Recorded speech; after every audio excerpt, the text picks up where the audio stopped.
Millionaire invites a fake date to his ex's engagement, but she becomes the star of the night. Hello everyone. Before we begin today's story, I have a small favor to ask.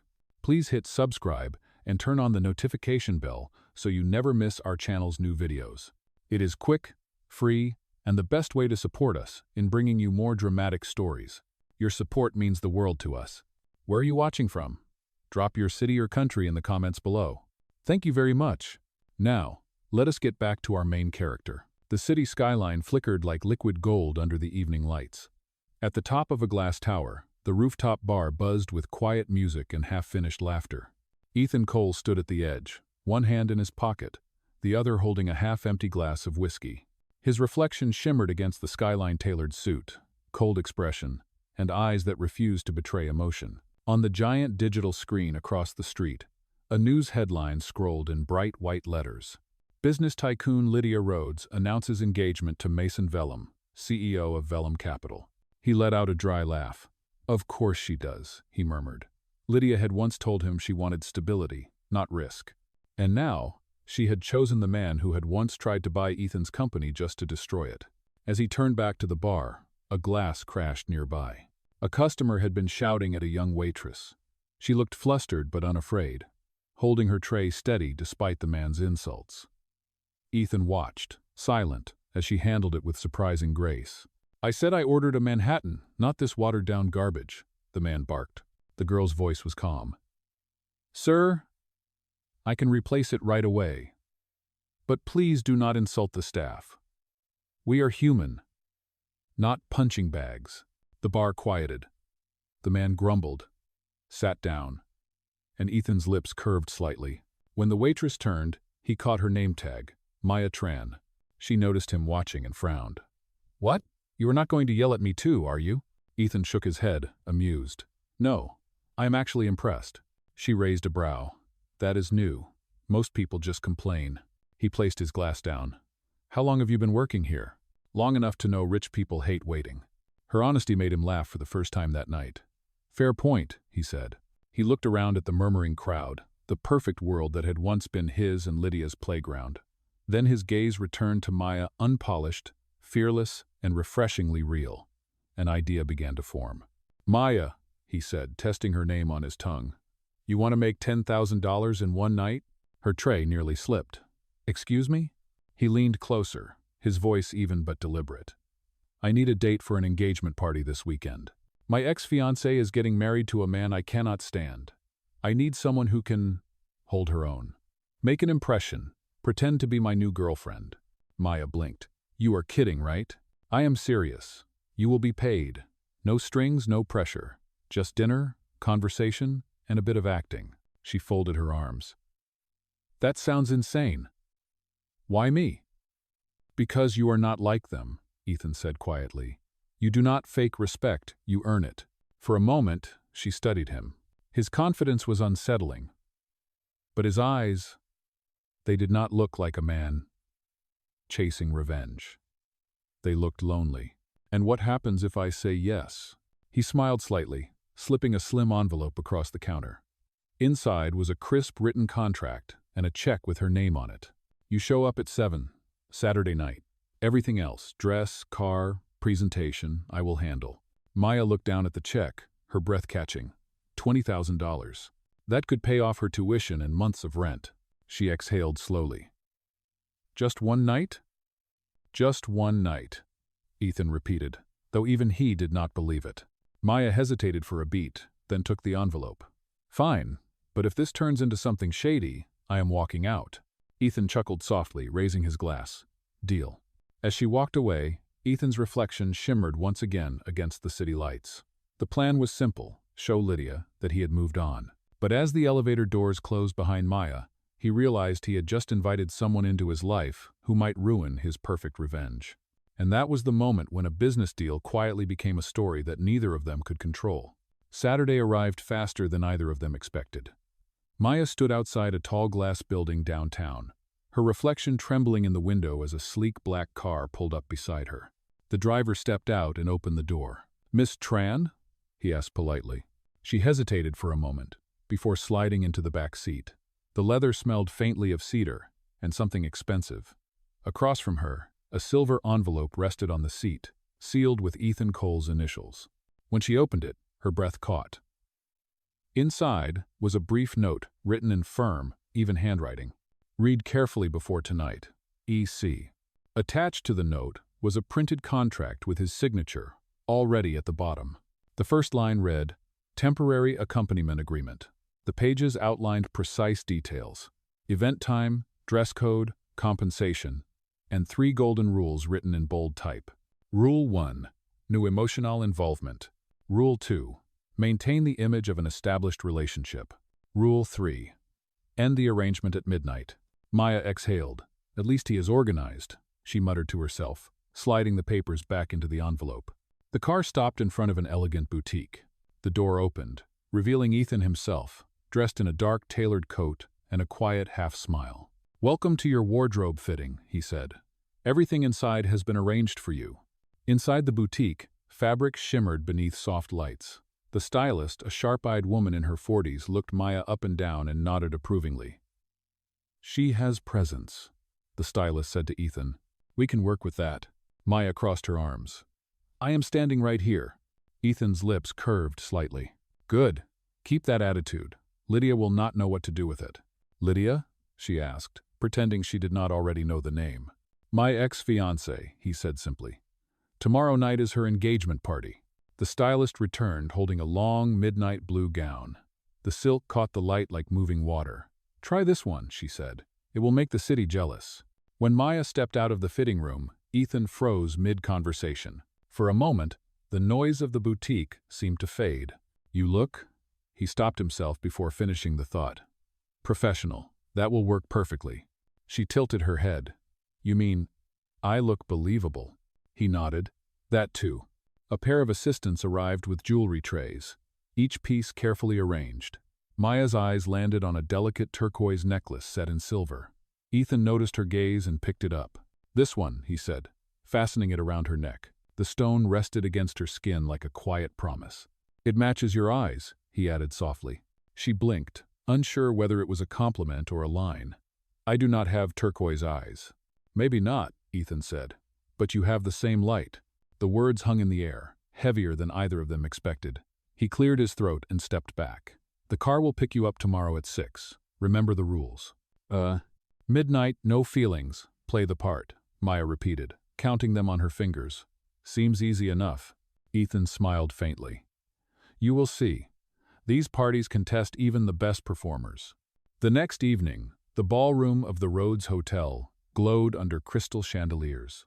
Maya waited in the car, heart pounding. Through the window she saw flashes of diamonds, laughter, and champagne glasses catching the light. She thought about the $20,000 sitting in her bank account, the promise of a new start, and the way Ethan had looked at her in that boutique mirror. The driver opened her door. "Mr. Cole is waiting inside." When she stepped out, all eyes seemed to turn. Ethan stood near the grand staircase, dressed in black tie, a calm storm behind polished eyes. He extended his arm to her. "Maya Tran," he said quietly. "Ready to make an entrance?" She slipped her hand into his. "I was born ready," she whispered, though her pulse betrayed her confidence. Together they entered the ballroom. Conversations paused, forks froze midair, and the music faltered for half a second. Lydia Rhodes, elegant, composed, and visibly startled, turned from her fiancé. "Well," Lydia said, forcing a smile. "Ethan, you did not mention you were bringing company." Ethan's expression was neutral, polite. "You never asked." Maya matched his tone perfectly. "Congratulations on your engagement," she said, her smile flawless. Lydia's gaze flickered to the turquoise necklace, and back to Ethan. "Charming choice." Ethan replied smoothly, "Yes, she is." For the next hour, Maya played the role, as if she had trained her whole life for it. She laughed at the right moments, held Ethan's gaze during introductions, and even corrected a gossip columnist who tried to pry into their relationship. When the lights flickered unexpectedly and the microphone crackled, a hush fell over the ballroom. The host fumbled for words. Without thinking, Maya stepped forward, her voice steady. "Sometimes," she said into the mic, "the lights remind us that even the perfect night has flaws. But love is not about perfection. It is about the people brave enough to show up anyway." The crowd erupted into applause. Cameras flashed. Ethan watched her, astonished, realizing this was not the shy waitress from the bar. She had just stolen the entire night. And for the first time since Lydia left him, Ethan Cole smiled. Not the practiced smile of a businessman, but the quiet, unguarded one of a man who had just lost control of his own plan. The applause still echoed in Maya's ears long after the final toast. The party was winding down, but the buzz around her had not faded. Guests whispered as she passed, trying to guess who she was. Some asked for photos, others complimented her speech. She smiled politely, playing the part until her cheeks ached. Ethan stayed close, answering questions with his usual calm. Every now and then, his gaze drifted toward her, a flicker of pride mixed with something quieter, something almost protective. When the last song began, Lydia approached, a glass of champagne in her hand, and that same perfect smile carved onto her face. "You played your role beautifully," Lydia said, almost convincing. Maya kept her composure. "Thank you. It was not an easy crowd." Lydia's eyes narrowed slightly. "No, it was not. You are not exactly his type, but I suppose desperation changes everything." Before Maya could answer, Ethan stepped beside her. "Lydia, that is enough," he said evenly. "You always had a talent for cruelty, but tonight is supposed to be about love. Try not to ruin your own engagement party." "Oh," Lydia's smile cracked. "Enjoy your little performance, Ethan. I hope she is worth the scandal." She turned and walked away. Maya exhaled, trying to steady her pulse. She really knows how to make a girl feel welcome. Ethan's jaw softened. "You handled her better than I ever did."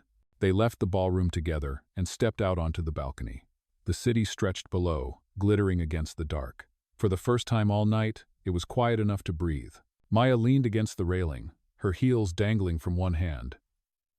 "You know, for someone who claimed to have everything under control, you look terrified in there." Ethan laughed softly. "Maybe I was. It has been a long time since I cared what anyone thought." "Then why tonight?" she asked. He looked out over the skyline. "Because I needed to prove something to her, to them, maybe to myself, that I could move on." "And did you?" Ethan met her eyes. "Not until now." She looked away quickly, unsure what to do with the warmth rising in her chest.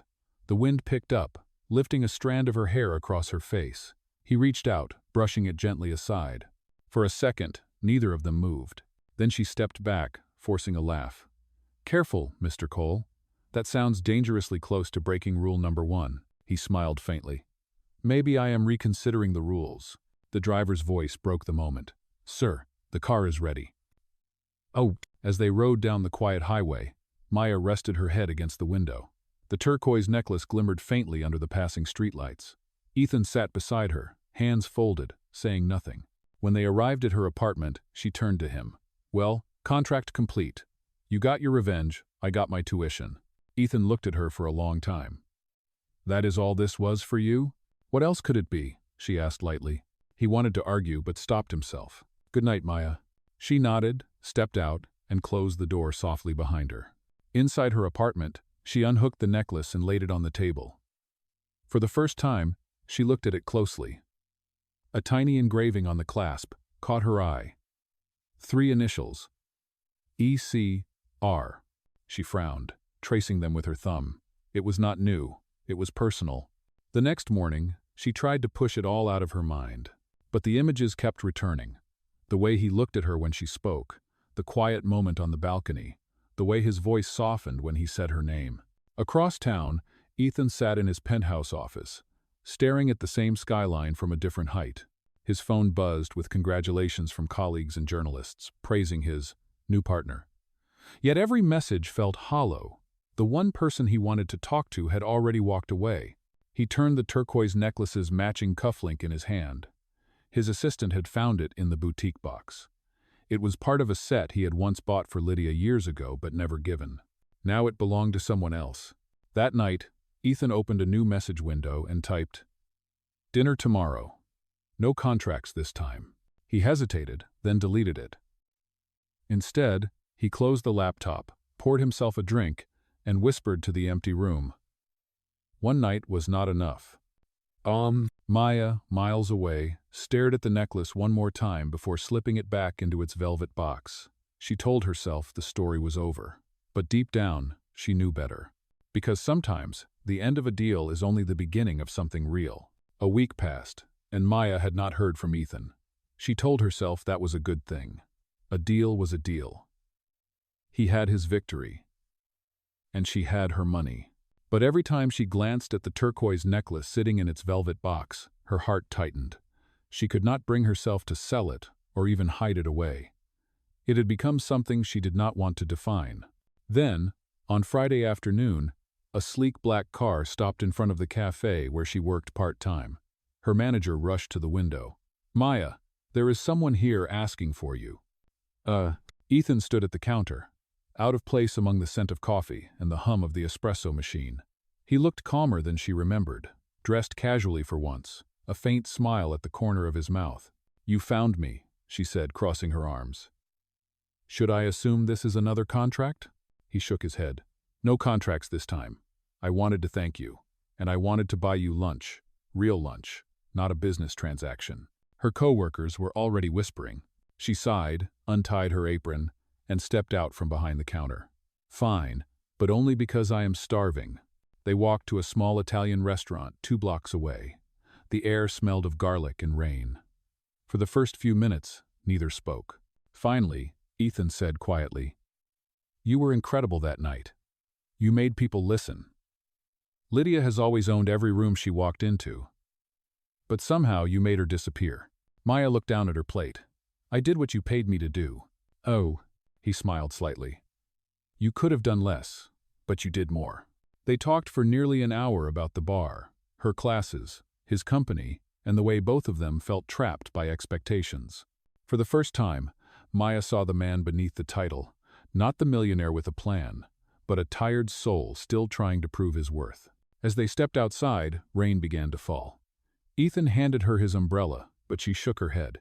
"It is only water." He laughed. "You are impossible."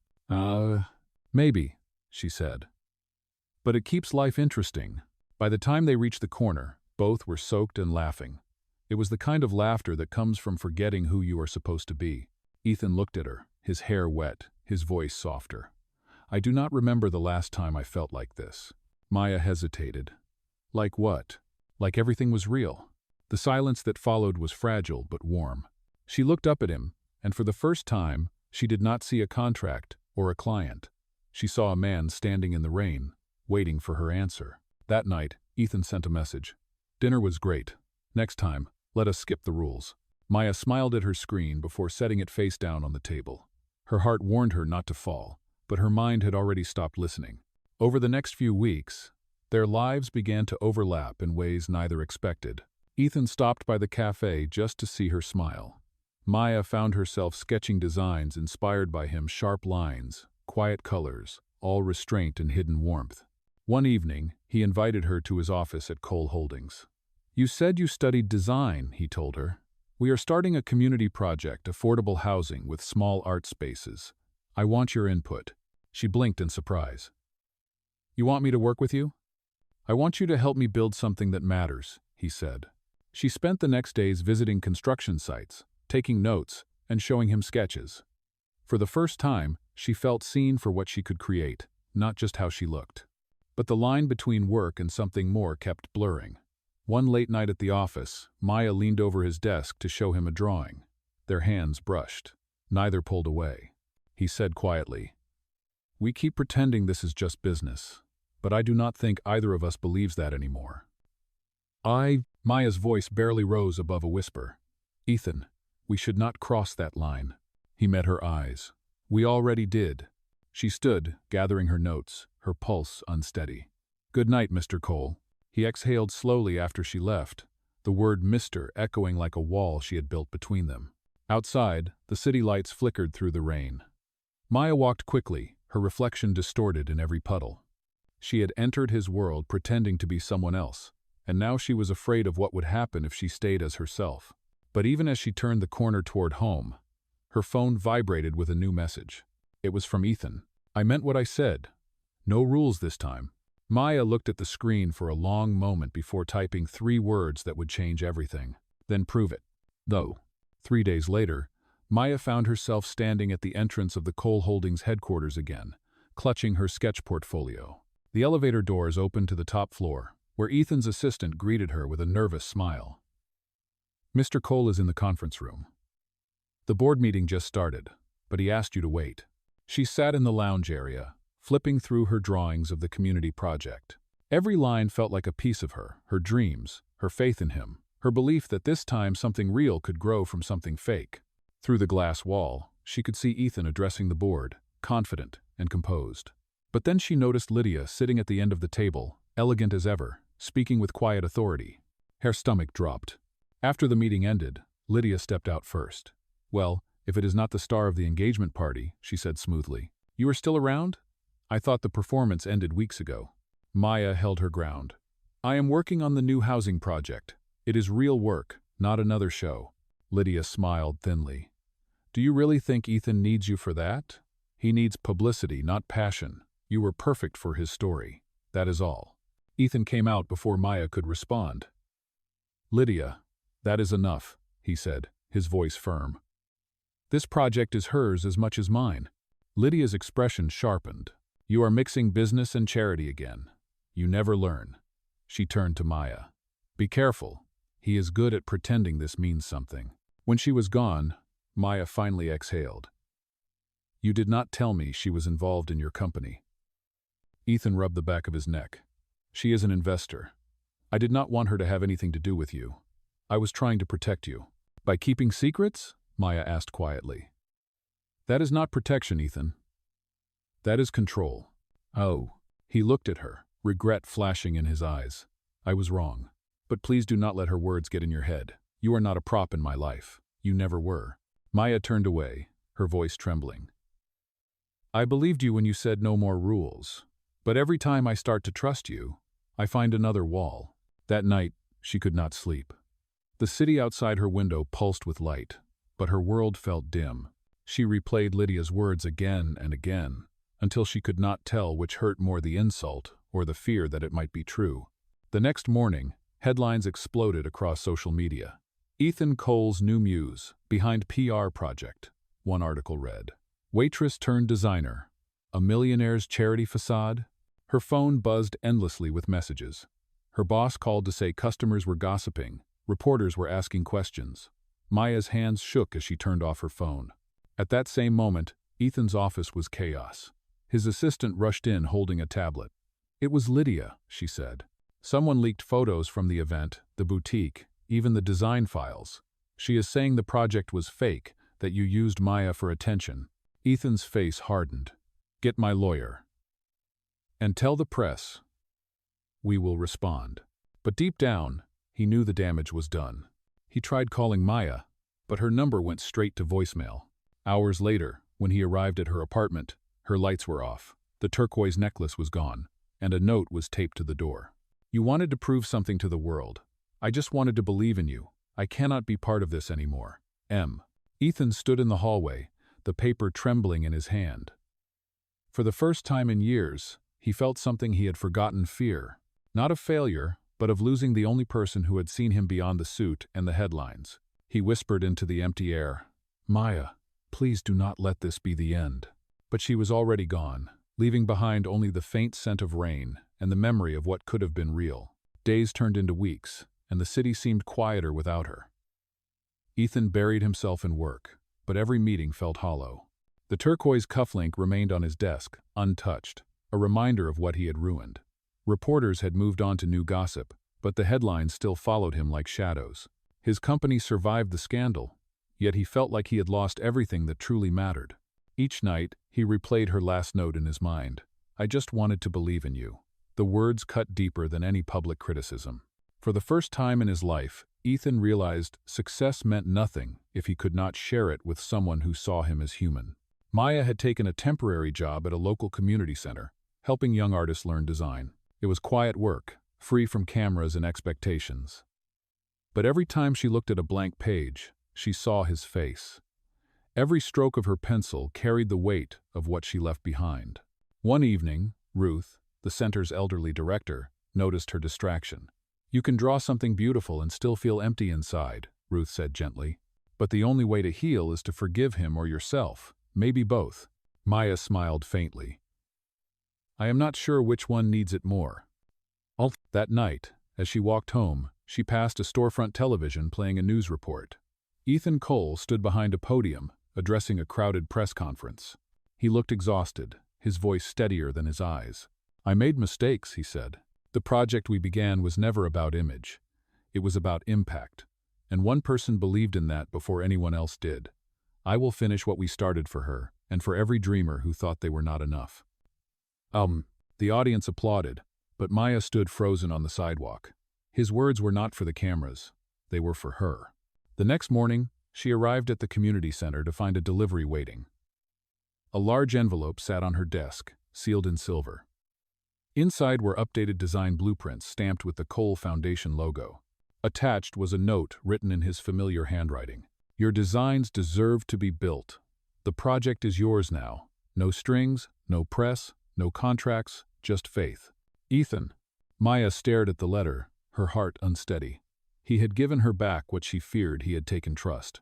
That evening, she visited the construction site. Workers moved quietly under the fading sunset, laying the foundation of the first building. She walked through the half-finished halls, her shoes crunching against the gravel. It was real. Every plan, every sketch, every idea they were building it, exactly as she had drawn. She looked toward the skyline, whispering into the wind, You kept your promise. At that same moment, Ethan stood on the balcony of his penthouse, watching the same sunset from miles away. He did not know if she would ever forgive him, but for the first time, he was not chasing control. He was learning to let go. And somewhere between the two of them, across the hum of the city, forgiveness began to take shape, quiet, patient, and real. It was nearly a month before Ethan saw Maya again. The housing project had finished its first building, and the grand opening drew attention from the press, city officials, and dozens of local families. The courtyard was filled with laughter, the kind of joy that had been missing from both of their lives. Maya stood near the stage, adjusting a banner that read, The Horizon Project Designed for Hope. She wore simple clothes, her hair tied back, but her presence drew more light than the chandeliers above. She had worked quietly behind the scenes, avoiding cameras and reporters. For her, this day was about the people moving in, not the man who had once broken her heart. Then, she heard the familiar voice behind her. You always did know how to make a space feel alive. Maya froze, the ribbon in her hand slipping slightly. She turned to see Ethan standing a few feet away. No suit this time, just a plain shirt and a humility that seemed new on him. Ethan, she said softly, you should be inside. The mayor is waiting for you. He smiled faintly. Let him wait. I am where I need to be. For a moment, neither spoke. The noise of the event faded around them. Ethan finally said, I came to thank you. This project would not exist without you. I wanted to finish it with you here. You already did, she replied. You did not need me for that. I did, he said quietly. I needed you to believe I could do something right. Oh. Maya looked at him, her voice calm but steady. You did not need me for redemption, Ethan. You needed to forgive yourself. He nodded slowly. Maybe. But I also needed to tell you that I am sorry for every lie, every wall, every time I made you doubt yourself. Her eyes softened, but her tone stayed careful. I do not know if an apology can fix everything. It does not have to, he said. It just has to be real. The host on stage called Ethan's name, but he did not move. He handed Maya a small velvet box instead. Inside was the turquoise necklace cleaned, restored, and shining under the afternoon light.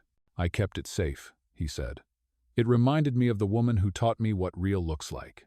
Maya stared at the necklace, memories flooding back. Ethan, I cannot take this. You can, he said gently, because it was never about pretending. It was about finding the courage to be seen. The audience began to applaud as the ribbon-cutting ceremony started. Ethan took a step back, nodding toward the stage. This is your moment, Maya. You built this. Go claim it. As she walked forward, the crowd parted, cameras flashing. Maya lifted the scissors and cut the ribbon, her heart steady for the first time in months. The building behind her gleamed in the sunlight, a promise made, and finally kept. Ethan watched from the edge of the crowd. For the first time, he did not feel the urge to control the story. It belonged to her now. But when Maya looked back over her shoulder, their eyes met, and he saw what he had been waiting for all along, something real, quiet, and forgiving. And in that silent exchange, they both knew this was not the end. It was the beginning of something they had never dared to call love until now. That evening, after the ceremony ended and the guests began to leave, the courtyard slowly emptied.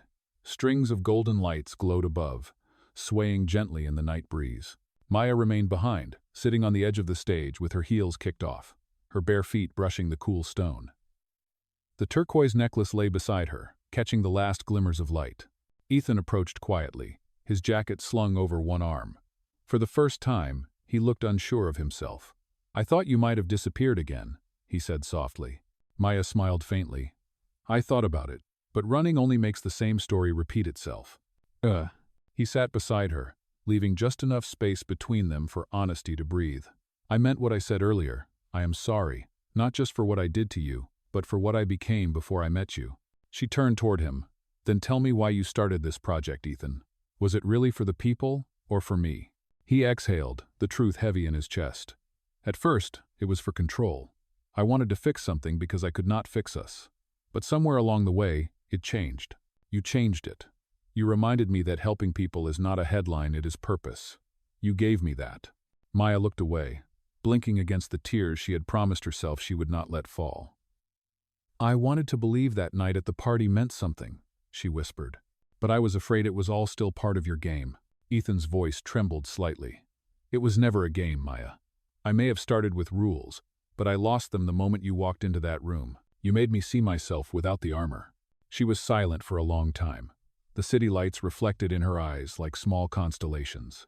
"You once said you wanted to prove that you could move on," she finally said. "Have you?" He looked at her, his answer immediate. "Yes. Because moving on does not mean letting go of you, it means holding on differently. Not for revenge, not for show, for love." Maya studied him, searching for any trace of the man who had once hidden behind contracts and pride. All she found was sincerity, raw and unguarded. "You realize," she said quietly, "if I choose to believe you, there is no going back." He nodded. "I am not asking you to go back. I am asking you to start over with no rules, no headlines, and no pretending." A slow smile broke through her tears. "You really do not like to lose, do you?" "Not when it comes to you," he said, almost a whisper. For a moment, the world around them disappeared. The noise of the city faded into the distance, replaced by the faint hum of music still playing from the speakers. Ethan reached for her hand, not demanding, just waiting. Maya looked down at his hand, then at the turquoise necklace between them.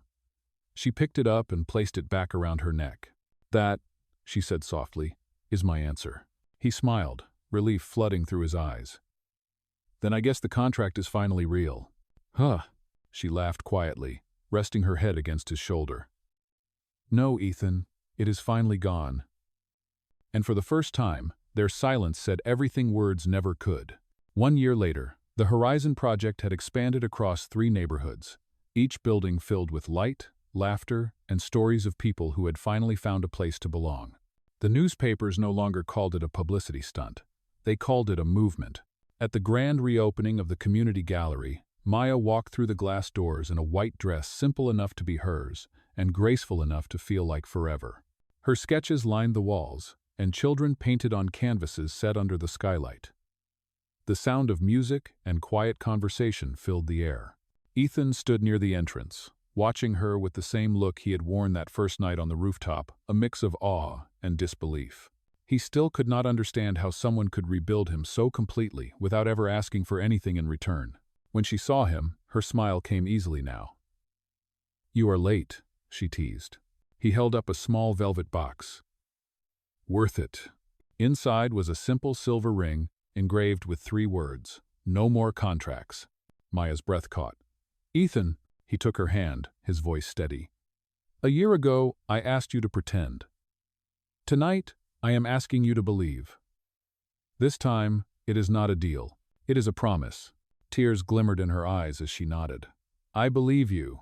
As he slid the ring onto her finger, the crowd around them began to applaud. Ruth, the elderly director, smiled from across the room. "About time," she whispered to herself. Later that night, After the guests had gone and the music had faded, Maya and Ethan stood alone under the gallery lights.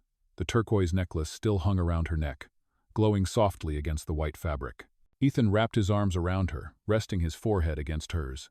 "Do you remember what I said the first night we met?" She smiled. "You said blind dates or something else." He laughed quietly. "I was right. You were the best mistake I ever made." Outside, the city glimmered under the soft hum of streetlights. And in that still moment, two people, once bound by a fake agreement, now stood in something infinitely real. A love built not on image or power, but on truth, forgiveness, and the courage to begin again. Their story did not end with a signature. It began with a promise.